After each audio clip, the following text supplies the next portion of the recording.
Have you ever had a sexual desire you felt so nervous about that you kept it to yourself? You did not tell a soul. My name is Jacqueline Foster, and I am the author of I Touch Myself, Lessons to Wake Up Desire and Fire Up Your Sex Drive. And today I'd like to make a case for you sharing that desire. So I'd like to give you 3 reasons that it can be so amazing and beneficial to share your sexual desires. And I'd also like to give you one little practice that you can use to share your desire. So the first reason, the first push I'm going to give you in sharing is to cultivate your own inner sense of freedom. A lot of time freedom is one of those things that we feel like we have to get from other people. We get freedom from the place we live, from being able to live in certain ways and do certain things, but sometimes we feel like that freedom comes outside of us. I want to remind you today that freedom, a sense of freedom, a true sense of freedom, often really comes from within, from allowing ourselves to be more of who we are in a more full and deeper way. And every time you share your desire, you're practicing cultivating your own inner sense of freedom by allowing yourself to be who you are, apology-free, just 100% the truth of you. In connection to number 1 is number 2. That second reason is that when we practice sharing our desires, we cultivate letting go of control. Today, to do this video blog, right, I did my hair for you guys, I did some makeup, I put on a dress. I cared about my presentation today, right? I wanted to look nice.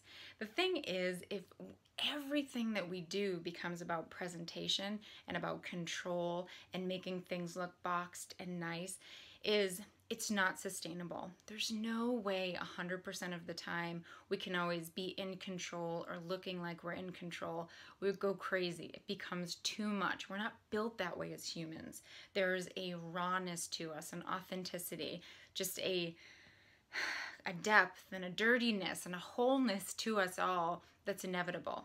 And every time we practice sharing a sexual desire, which, let's face it, a lot of times our sexual desires we associate more with the raw or the dirty or a little bit naughty, those things that aren't exactly the prettiest part of ourselves. And so in sharing our desires, we practice letting go of control. And if this is something that's a thing for you, which it's definitely been for me, I highly recommend it for this reason alone. Sharing your desires will give you that practice of letting go of control, letting it not be perfect or pretty or nice all the time.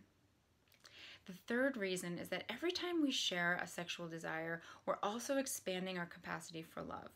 And with desires, it's not just being the sharer, it's actually the receiver. Anytime we're able to be in full acceptance of desire, of things that people want, the way people are, and really be, whether we agree with it or not, if we can fully hear it and be a place for that to be heard and to just feel into it, to allow it to be there, we are expanding our ability to love. So, for these 3 reasons, I recommend sharing your desires.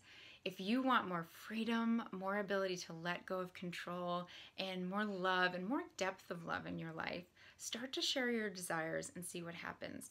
You can do this with your intimate partner, you can do this with a friend, you can do this with even a support group type situation where you're in a place where there's permission for that. There's kind of built-in permission and allowing and curiosity. Any place where that exists is a great place to start sharing your desires. Another thing you can ask that person, say, hey, I'd love to share a desire. And when you share, you can even ask them, say, hey, I'm going to share a desire.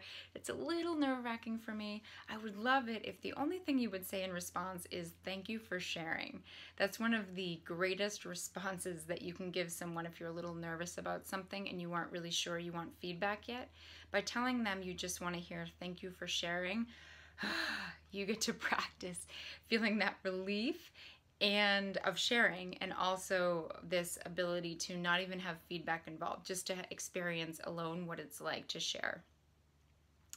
Give this a try. If you enjoyed this video, come on over to JacquelineLaceyFoster.com where you can see more video blogs, and you can also sign up for a weekly newsletter that will be coming out with blog updates.